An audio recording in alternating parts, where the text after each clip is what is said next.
and a very sort of distinctive way of walking. In the year 595, Muhammad was hired by a wealthy woman of Mecca named Khadijah to organize and guide a caravan for her. He accepted and returned with a handsome profit. The trip would begin a new life for Muhammad and Khadijah. He was an international business executive whose boss was a woman, and he was obviously very eligible, and she proposed to him directly. Khadija, in many ways, is an interesting historical figure. She's a self-made woman who decided to propose to Muhammad, who was not a prophet at that time. He was, reports say, 15 years her junior. They apparently had a very loving relationship. Muhammad and Khadijah had 5 daughters. Muhammad was an adoring father, and throughout his life displayed affection for all children. Although the clan headed by his uncle had little prestige among the Quraysh, Muhammad's reputation in Mecca continued to grow. He was known for his kindness to slaves, his charity to the poor, and his fairness in dealing with all. Each year during Ramadan, the 9th month of the lunar year, Muhammad sought out the mountains surrounding Mecca as a place where he could refresh himself in solitude and prayer. In the year 610, at the age of 40, the humble business manager and family man took himself on one of these retreats to a mountain cave.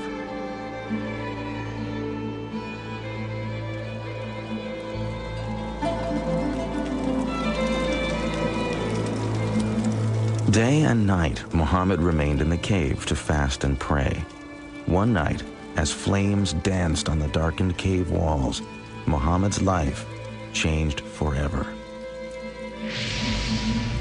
Suddenly, an angel in the form of a man appeared and commanded him proclaim. Muhammad was terrified and confused and said he had nothing to proclaim. The angel clasped Muhammad in a suffocating embrace. Harder and harder he was squeezed until it seemed the last breath of life would be wrung from his body.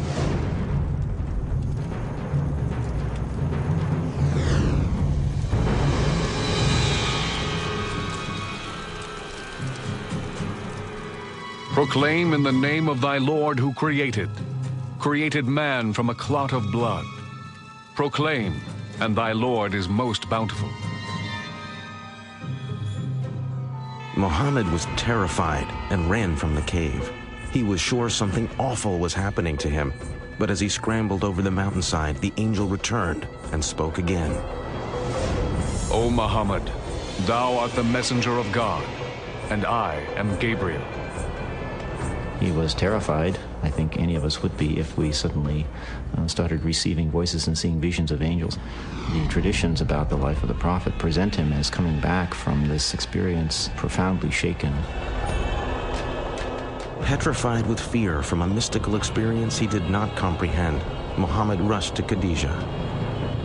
And she held him in her arms and said, you know, my dear, you know, these things are from God. And it was she who convinced him that these were not delusions. But in his fear, Muhammad did not fully understand the frightening events that had happened to him. He could not know that the angel Gabriel would return again and again to deliver the words of God, and that the words that would eventually pour from Muhammad's lips would forever alter the future of his people and the world.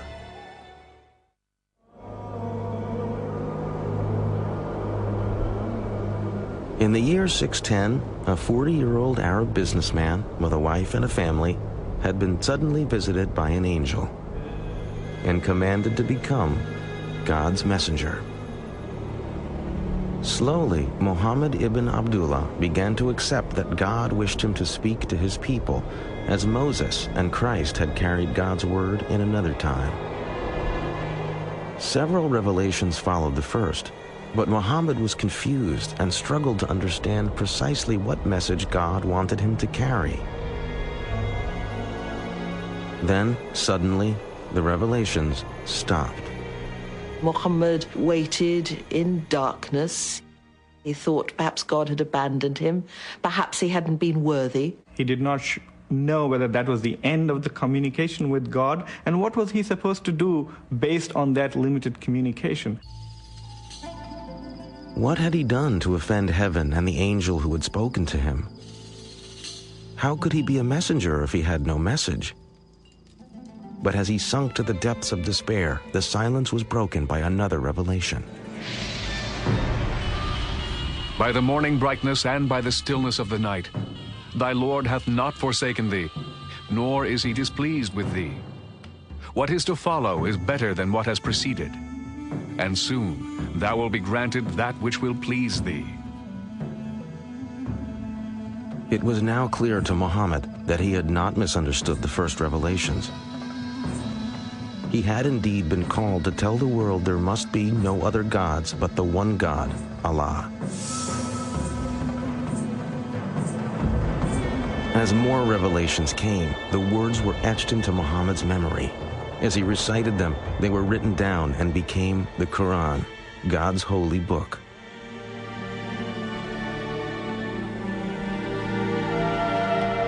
At first, only Khadija and a few close friends and family accepted the Quran. But little by little, Muhammad started to speak out, and Arabs and other clans of the Quraysh began to embrace the message. The words of the Quran clearly had great impact, for his listeners responded to the words not as religious instructions, but as poetry. Before the rise of Islam, the Arabs did not have great architecture, they did not have great art of textile, or practically no calligraphy, but that very great poetry, oral poetry. That was the supreme art. And so what had developed at that time was a culture in which poetry played the role perhaps of television programs, maybe soap operas, even more in our modern culture.